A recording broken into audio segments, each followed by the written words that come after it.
Hi, this is Estelle Erasmus, your host for Freelance Writing Direct.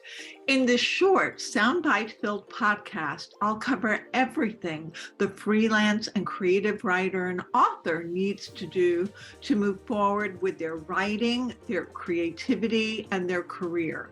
Through conversations with guests, we'll cover tips, tricks, and actionable strategies. So join me every week and grow your business and build your craft with Freelance Writing Direct. And don't forget to subscribe, rate, and review on iTunes and Spotify. Hi, everybody. It's Estelle Erasmus, and I'm so thrilled to announce that my book, Writing That Gets Noticed, Find Your Voice, Become a Better Storyteller, Get Published, is out and available on Amazon, Barnes & Noble, IndieBound, and wherever books are sold. So I would love it if you'd pick up a copy, and I think you'll learn a lot. Thanks. Bye-bye. Welcome, everybody, to this episode of Freelance Writing Direct. I'm your host, Estelle Erasmus, and today I am so thrilled to have Bobbi Rebell with us. She is the founder of Financial Wellness Strategies and the author of launching Financial Grownups, Live Your Richest Life by helping your almost adult kids become everyday money smart. She is a financial wellness advocate, the host of the Money Tips for Financial Grownups podcast, and the founder of grownupgear.com. Bobbi was previously a global business news anchor and personal finance columnist at Reuters and held various journalist positions at top news outlets, including CNBC, CNN, and PBS. I'm so happy to have you join me, Bobbi. Thank you for having me. That was quite the introduction. Oh my goodness. Well, you launched the book, Launching Financial Grownups, last year from Wiley. And it's such an important book because, as it says in the book, live your richest life by helping your almost adult kids become everyday money smart. So, and I know that you started the book telling a story about your stepdaughter trying to get a co-op, which is a great entree into the book because that is the demographic that you're addressing. So let's go back. How did you get to becoming an author, and what has your experience publishing the book been like? Well, first of all, I want to just point out that your book, Writing That Gets Noticed, reinforced something that I was already doing. So I felt like I was a real writer having read your book, in that I did start out with a story with a hook.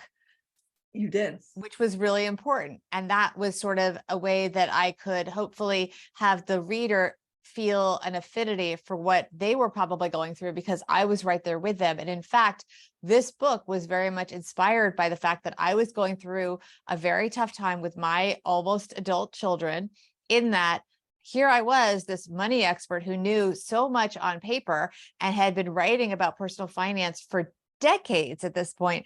And yet I was really struggling to get my older kids to even care. Basically, they were sort of ambivalent to it at a time when it was going to cost them a lot to be ambivalent. They needed to start learning about money because they were entering the adult world. So for this book, it was really important to have that story hook that you always talk about with writers. So I became an author. Actually, I was originally a journalist. You're also a journalist by background. And I was really primarily video. I'd always been a television journalist. And I always felt that that was sort of second tier. And I was really excited when I got a shot to write a column at Reuters, where I was a TV anchor. And Lauren Young, who was the personal finance editor at the time, I had gotten to know her through just chatting in the office, which is, a reason why people maybe should go back to work in the office, because you meet people that you don't work with. Lauren and I had no work officially with each other, but because I knew her just from around the office, we chatted, and she kind of thought I had an interesting take on personal finance matters and allowed me to do some personal finance writing. And so that was really exciting for me. And then I was looking for a bigger project to do. I always wanted to write a book, and I had an idea for a book. And I already had an agent, I should say. I had a television agent who sort of did book stuff on the side. So that was a big head start because not everybody does. And we were able to shop around this concept I had called Financial Grownup. And I was able to get a publishing deal with a small publisher. And so that was exciting. So my first book was back in 2016 called How to Be a Financial Grownup. And that's how I think we met, around the time of your first book. We did. And actually, the interesting thing is that the way I went about it was that I first, the concept of the book was I had done a mentor tour and I had asked different people in my life for advice on how to sort of go about this. And you always say, and I've asked you, how do you get people to not steal your ideas? And you say, well, make sure they're your own unique ideas that only you could write. And so this woman that had been a mentor to me, she really said, well, think about what you bring to the table that's unique. And one thing I had was I had access to a lot of really successful business people. So I came up with the idea of asking all of these business people for their unique advice on, what I call their grown-up money moments, the moment when they sort of realized as an adult that money mattered, that money would help them achieve their goals. And I'm not talking about buying a fancy handbag. I mean, some kind of financial independence, something that was really meaningful to them. And so I needed to get buy-in from my boss at work, because you can't just, if you have a full-time job at a news organization, and I was at Reuters, you can't just do this project without them knowing about it because you're on the payroll there. So it's sort of their property unless you get permission otherwise. And that's important for people to know. Make sure that you have the rights to your work, because if I was writing it there. And so what I did was I made a dummy. I learned to do a web page, which I know you did too. I literally learned Squarespace in this case. And I made a dummy website about financial grown up in the concept. And I went and showed it to the big boss and got his permission to do it. And then I had to go through the ethics department and the PR department and so on, and just make sure I had crossed every possible, I guess, what do you call it? Crossing your T's, dotting your I's, making sure that I had permission to write this book while employed full-time as a journalist. And I really just had to do it on my own time and not involving anyone that I was interviewing for work. So it may look one way, but actually everyone I interviewed for the book was separate from my job. Some of them, after I interviewed for the book, I brought onto Reuters, but it was never the other way. I had to be very careful to separate those worlds so that I would retain ownership of my book. So it's very interesting, Bobbi, because you talked to other people who were the experts in your earlier book, but in this book, you are the expert. And see, when I see stories about money, I always think that is so fraught with possibility for sharing wrong information. It's almost the same thing with health stories, but money stories, you could literally ruin someone's life with the wrong advice. So that is a lot of pressure to be the expert. Tell me, let's talk a little bit about that. So I love that question, and people don't ask me that enough. And it's so perfect that you asked it, because when I was being promoted once at Reuters, and basically I was going to be the person that okayed stories, that I was kind of the final checks and balances, my boss, who would no longer be my boss, said to me, don't forget, writing about money is dangerous. And basically a lot of what you just said, because a mistake can really not only ruin people's lives, it can also ruin your life because you're liable. So you have to be very careful. And the first book I wrote very much as a journalist. And what happened was I did end up leaving Reuters because there were a lot of opportunities that came my way and I couldn't handle both. And Reuters couldn't handle both. They couldn't have me basically doing these two jobs. It was one thing when I was writing on the weekends and the evenings, but it really became too much and I couldn't do both. So I left Reuters, and people were asking me questions about the book when I did book events, and they were asking me for real financial advice. And I would gently say, well, I'm a journalist. I took advice from other people. Here's a name, call them. And I still do that, by the way, but I did decide to go and become a certified financial planner, which was no small feat, I discovered, so that I also could be the expert. That said, as a certified financial planner, there are boundaries and guardrails, and I cannot just go up and give people advice. You will never see me just give advice to an individual willy-nilly. I will say, this is not official advice. I will say, this is what generally people might think is something you could look at, because as a certified financial planner, we do have specific things that we have to do in order to have someone be a client that we would give advice to. So I do have those boundaries. That said, I do have a knowledge base. because of becoming a CFP and because I'm constantly doing continuing education to maintain my CFP certification. And it's also been important as a way to present myself as an expert, because I am quoted in the media very often as an expert. So I really do advocate for people knowing their topic and not only relying on the experts. Also, because sometimes I did find as a TV reporter, sometimes the experts might make a mistake or might have outdated information. And it's really important that you know the correct information or know if they maybe are saying something that's not 100% correct, sometimes intentionally, sometimes unintentionally. In launching Financial Grownups, while I am an expert, I also do still bring in many experts. I bring in parenting experts, I bring in financial therapists, I bring in money experts, and so on. So I do have quite a few incredible experts in launching Financial Grownups as well. I think we always want to bring in experts when we're writing nonfiction.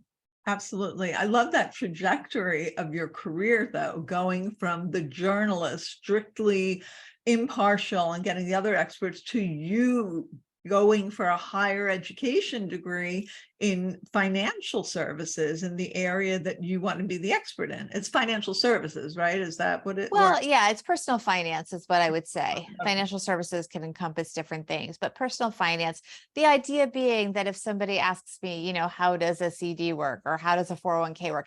I can answer a question like that, but what I won't do is tell someone this is the investment that you should make in a 401k. I might say that if you're interested in making sure the investment gets adjusted automatically based on when you expect to retire, you might want to look at target date funds. Right. You know, I can tell them what kinds of things to look at, but I really do shy away from direct personal advice for someone because very often, Estelle, you don't know the whole picture. They might tell you 80% of what's going on, but honestly, innocently forget to tell you, oh, and by the way, my fiance has X thousand dollars of student debt, or, and by the way, I forgot I inherited this money. And or just different things that they may not tell you that might change the way that you approach the advice. So it's really important that if you give someone advice, you know all the facts, not just some of the facts. So I really do. I don't take private clients as a CFP.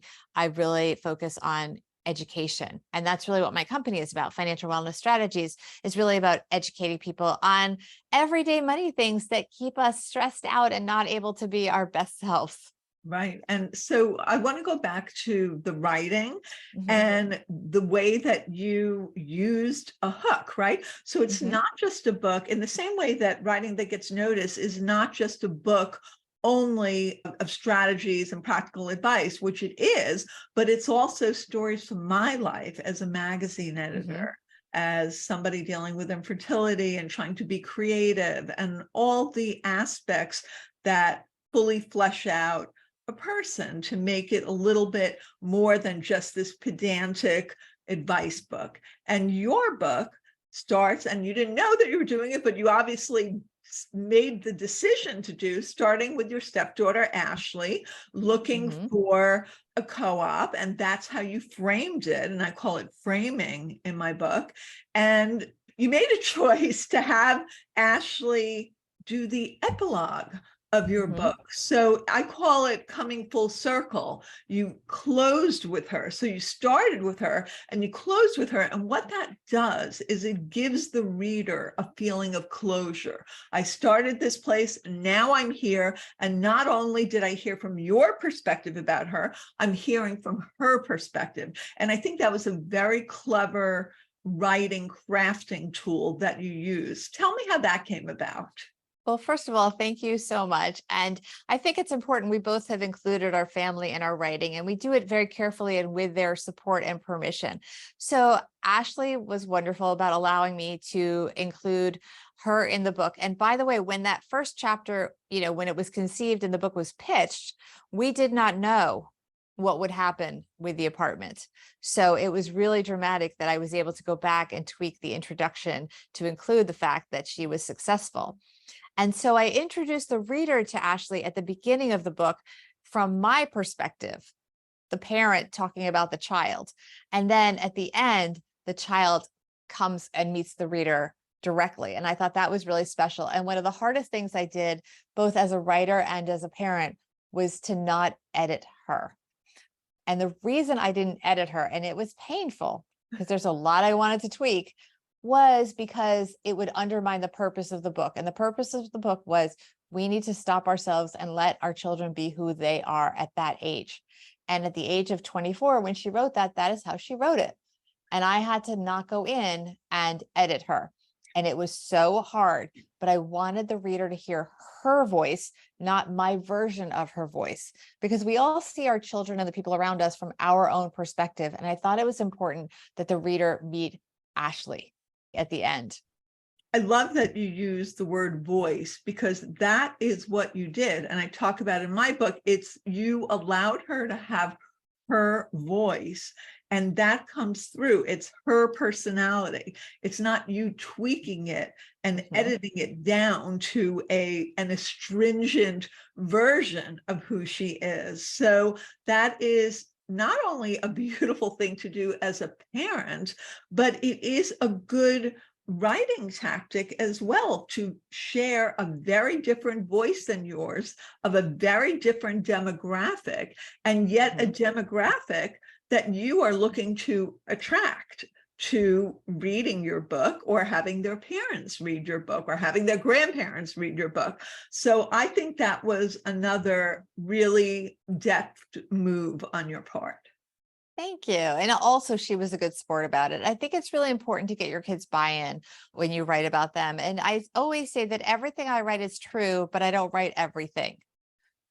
I think it's important to keep some things private. And so, I really keep it positive, and I focus on the things about my kids that are relevant to the reader. And I think that's important. And I do share things about the two boys as well. And it'll be interesting to see their perspective. The other thing that I share that I think was interesting in terms of writing about family, and you talk about these personal essays, to some degree there's personal essay woven throughout, was the reaction I got from my father, who did not ask me to change anything. I did show him a draft, but it was interesting to see his reaction to how I filtered my childhood memories of him teaching me about money, because he did not see it the way I saw it. And so his reading of my work was actually quite an experience for a parent child. And I think it's very sort of meta about the book, that the idea is, my father reading my book about parenting, he saw things very differently. And I think that was interesting. And it's always interesting to see how your parents viewed themselves and their own parenting versus how you viewed their parenting, because he had a very different perspective on certain things that happened. For example, I write about the fact that he would bring each of my siblings in for meetings to go over the amount of money that we needed for the next semester at school, and how that was a big teaching moment. And to me, as a child, it seemed very deliberate and planned out. And he was very deliberately teaching us about money and how responsible this was. His perspective was, I just needed to know how much money you needed. So I would, I could budget and figure it out. Like, he wasn't even trying to teach us lessons. We didn't, to me, this was this magical moment and this special time with my father and bonding. And I took it very seriously, going over each individual expense. And to him, he just sort of glanced at it and was like, okay. I mean, they were always reasonable. We weren't kids that overspent. If anything, I underestimated what I would need. So it wasn't a situation like that. He really just needed to know from us, what we would need so that he could write a check for us. And to me, I thought, wow, wasn't it smart that he was having us budget for 6 months at a time, and we could only come to him twice a year for money. And he was really teaching us these deliberate lessons. In his mind, it was just like easier. I think you're saying something really important here. And I think it comes through in the book, that you chose a career dealing with finances on whatever level, and there's an emotional connection to this sort of formalized rituals in your mind. Him, it was just a casual, but right. It kind of, it in the back of your mind, I think it's always stayed there. That's what I'm sort of feeling from you. And like you said, it bonded you to him. It gave you some sort of structure that the brain didn't know when you were a child, how that was going to end up maximizing in your life. But you ended up figuring out a great way to do that. And now to move forward with your own teachings of not just your children, but other people's children. And that's a great way of taking it forward and moving everything you've learned. Yeah, I think to him, it was just instinctual to teach us about money. And a lot of us, it's not so obvious, which is why I wrote the book. It wasn't so obvious to me. It wasn't obvious to any of my friends because I kept asking people for this book and nobody had it. Nobody had written about how to teach your kids about money when they're older. There's many books about teaching kids to put pennies in jars, and those are great. But when they're older and they need to figure out, do I need renter's insurance? And they don't even know that they need renter's insurance, let alone how to go about buying it.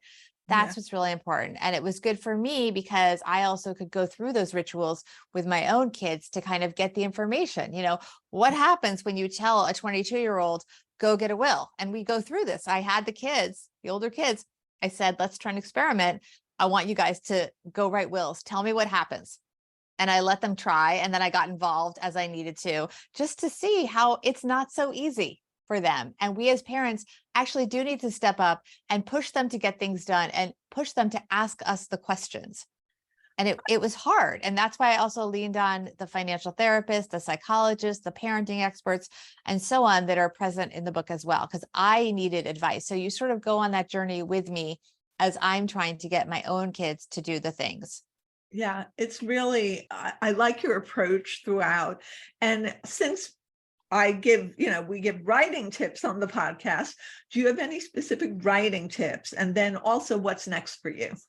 Oh, thank you. Well, I did use Scrivener to write the book, which I think is a popular writing program. So I think that is really good. I think the most important thing, and I am sorry to not be more original, but to really just start. I definitely declutter my desk. I sit down. I do block writing time on my calendar. So if you were to book time with me, you can never get time there's 2 days of the week that I block that are my days to do the work. And I only take meetings with other people on 3 days of the week. And I think it's really important to make sure that you have that space, not only to do the work, but maybe whatever you do to get ready, whether it's a yoga ritual or I declutter is one of the things that I do. I tend to make a lot of lists. When I was writing the book, I would very specifically say, this is the chapter that I'm going to be working on today, and make it into very tiny little tasks so that it felt more manageable. And so you have to learn as you go along what works for you, but I definitely would do that. And by the way, you can also, there's lots of different apps and meetings. Paulette Perhatch has something called a very important meeting, which you basically can sign on and you're all sort of writing together at the same time. But there's a lot of other apps and things. Find the one that works for you that can help you concentrate and focus. That's great. So Bobbi, we've covered so much today. We covered your book and the writing and the different crafty ways that you use the hook, and you imbued your family in the book and made yourself the expert and shared other advice. What is next for you? Is it a book? Is it something new? What is happening? So I'm going to hold off on another book because I want to keep talking about launching Financial Grownups. So if anyone would love to have me speak to their groups, please get in touch. I'm also working on my new business, Financial Wellness Strategies, which there's a lot of financial wellness programs out there for companies, but a lot of them are taped or they're just sort of PDFs that you're supposed to read and they're not really resonating with people. So Financial Wellness Strategies provides live programming online or in person to really focus on financial wellness and taking the stress out of the workplace so everyone can be more productive both at work and therefore at home and just live a more balanced life where you're not so stressed out about money. That's great. I think so many people can benefit from that type of advice and from not being novices in the whole financial wellness area. It's so important to have somebody like you and your book to do that. So where can people find you online or on social media? So for my personal webpage, it's just my name, Bobbi Rebell, Bobbirebell. For my business, it's Financial Wellness Strategies, just like it sounds, financialwellnessstrategies.com. My Instagram is Bobbi Rebell and the number 1. My TikTok is Bobbi Rebell. And on LinkedIn, it's Bobbi Rebell Kaufman, which is my married name. Beautiful. Thank you so much for being here with me today. It was such a pleasure to talk to you. Oh my goodness, so much fun. Follow me at EstelleSerasmus.com on my website and on social media, which is Instagram, TikTok, and Twitter. at Estelle S. Erasmus. And we're now on YouTube for Freelance Writing Direct. Follow along, and soon everyone will be reading what you're writing.